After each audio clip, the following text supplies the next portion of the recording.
नमस्कार।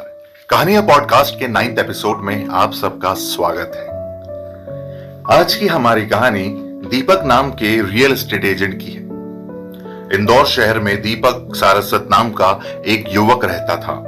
दीपक अपनी मम्मी और नानी के साथ रहा करता था। उसके पापा की डेथ हो गई थी जब वो बहुत छोटा था। उसकी मम्मी ने उसे अकेले ही पाल पोस कर बड़ा किया। दीपक का बचपन बहुत चुलबुलेपन में गुजरा था। उसकी मम्मी हमेशा ये बोला करती थी कि नानी के लाड़ प्यार ने बिगाड़ दिया है दीपक को। दीपक जब बड़ा हुआ उसने बहुत सारी कंपनीज में जॉब की, लेकिन कहीं भी उसका मन नहीं लगता था। उसे हमेशा से ये लगता था कि कोई उसके दिमाग में घर बसाए बैठा है। वो कभी अपना दिमाग जैसे पूरा इस्तेमाल ही नहीं कर पाता था। हमेशा ऑक्यूपाइड रहता था उसका दिमाग, लेकिन कहां वो उसे कुछ पता नहीं था। फिर उसने प्रॉपर्टी डीलिंग शुरू कर दी और प्रॉपर्टी में इन्वेस्ट करके वही बिजनेस आगे बढ़ाने लगा। कुछ समय बाद ही दीपक की एक खूबसूरत सी लड़की से शादी हो गई। शादी के 2 साल बाद एक दिन दीपक की बीवी शालिनी ने उसे एक ऐसी खबर दी जिससे दीपक और उसके घर वालों की खुशी का कोई ठिकाना ही नहीं रहा। जी हां, शालिनी प्रेग्नेंट थी। अब उसका 7वां महीना चल रहा था। शालिनी को कुछ बुरे सपने आने लगे। इन बुरे सपनों का सिलसिला रोज शुरू हो गया। वो हमेशा डर के उठ जाती थी रात को। जब ये सपने उसे रोज आने लगे तो दीपक की मम्मी और नानी थोड़ा घबरा गईं। उन्होंने पास के मंदिर के एक पुजारी को कंसल्ट किया। पुजारी के शालिनी से बात करने पर शालिनी ने उन्हें बताया कि उसे हर रोज सपने में एक ऊंचे कद का आदमी काले और नीले कपड़े पहने दिखता है।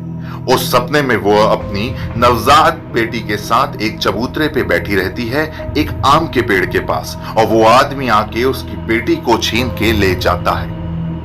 पुजारी शालिनी की हालत देख के समझ जाता है कि ये उसके बस के बाहर की बात है। वो उन्हें आयुष नाम के एक लड़के का पता देते हैं। दीपक हालांकि इन सब बातों पे कोई भरोसा नहीं करता था, लेकिन अपनी मां और शालिनी के दबाव में आके वो मान जाता है आयुष से मिलने के लिए।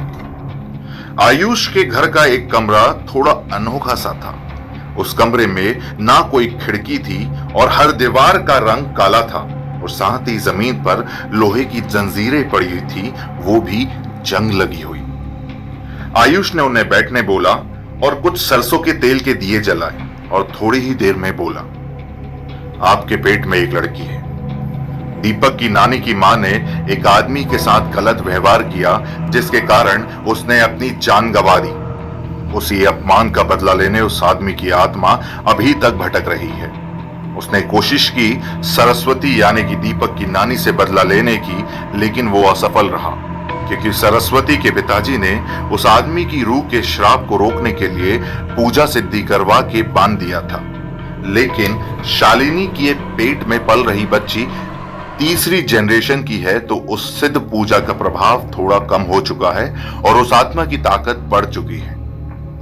आप वापस पूजा करवा के इस प्रभाव को कम कर सकते हो, लेकिन खत्म नहीं कर सकते। यह सुन के दीपक की नानी और उसकी मम्मी उनके बचपन की कुछ यादों को सोचने लगे। उनके दिमाग में कुछ आप बीती चल रही थी, जो ये प्रूफ करने लगी उन्हें कि आयुष की बातें सच है।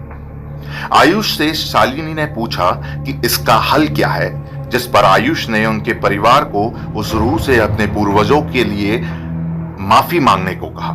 उन्होंने एक पूजा रखवाई जिसमें वो सब बैठ के उस रूह से माफी मांगने लगे। इतने में शालिनी की तकलीफ बढ़ गई और उसको ब्लीडिंग होने लगी, और उसी खून से फर्श पे लिखावट आई कि मैं अपना बदला लेकर ही जाऊंगा। अब दीपक को पैरानॉर्मल बातों पे भरोसा हो गया।